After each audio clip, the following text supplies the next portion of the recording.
നമ്മുടെ ജീവിതത്തിലുണ്ടല്ലോ, ദുഃഖങ്ങളുണ്ടെങ്കിലും കടബാധ്യതയുണ്ടെങ്കിലും ബുദ്ധിമുട്ടുകളുണ്ടെങ്കിലും എല്ലാം നമ്മുടെ മക്കളെ കാണിച്ചു കൊടുത്ത് തന്നെ വളരണം.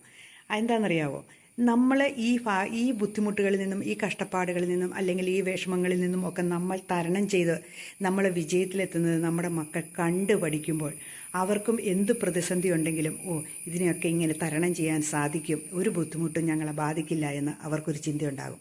അതല്ല, നമ്മളെല്ലാം അവർക്ക് സാധിച്ചു കൊടുക്കുകയും ഒരു വിഷമവും അനുഭവിപ്പിക്കാതെ അവർ വളർത്തുകയും ചെയ്തിട്ടുണ്ടെങ്കിൽ ഉണ്ടല്ലോ, ഇതൊക്കെ എങ്ങനെ തരണം ചെയ്യുമെന്നോർത്ത് അവർ ജീവിതത്തിൽ പരാജയപ്പെടുകയും ചെയ്യും.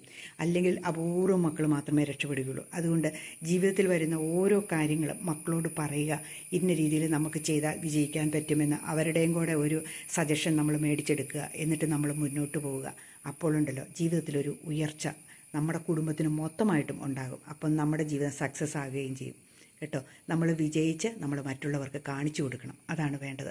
ജീവിതത്തിൽ വിജയിച്ച് കാണിച്ചു കൊടുക്കുന്നത് തന്നെയാണ് ജീവിതത്തിലെ ഏറ്റവും വലിയ പാഠം എന്ന് പറയുന്നത്. അല്ലാണ്ട് പരാജയങ്ങൾ കാണിച്ചു കൊടുത്തിട്ടൊന്നുമില്ല. പരാജയത്തിൽ നിന്ന് ഏത് രീതിയിൽ ഉയർത്തെഴുന്നേൽക്കുന്നു എന്നതാണ് വിജയത്തിൻ്റെ രഹസ്യം. അത് കൊച്ചു വിജയമാണെങ്കിൽ പോലും അത് നമ്മുടെ മക്കളും കണ്ടിരിക്കണം, നമ്മുടെ വീട്ടിലുള്ളവരറിയണം നമ്മൾ എങ്ങനെയാണ് രക്ഷപ്പെടുന്നത് എന്ന്. ഉദാഹരണം ഞാൻ തന്നെയാണ് നിങ്ങൾക്ക് ഉദാഹരണമായിട്ട് മുമ്പിൽ നിൽക്കുന്നത്. അതുകൊണ്ട് നമ്മൾ വിജയിച്ച് കാണിച്ചു കൊടുക്കണം കേട്ടോ.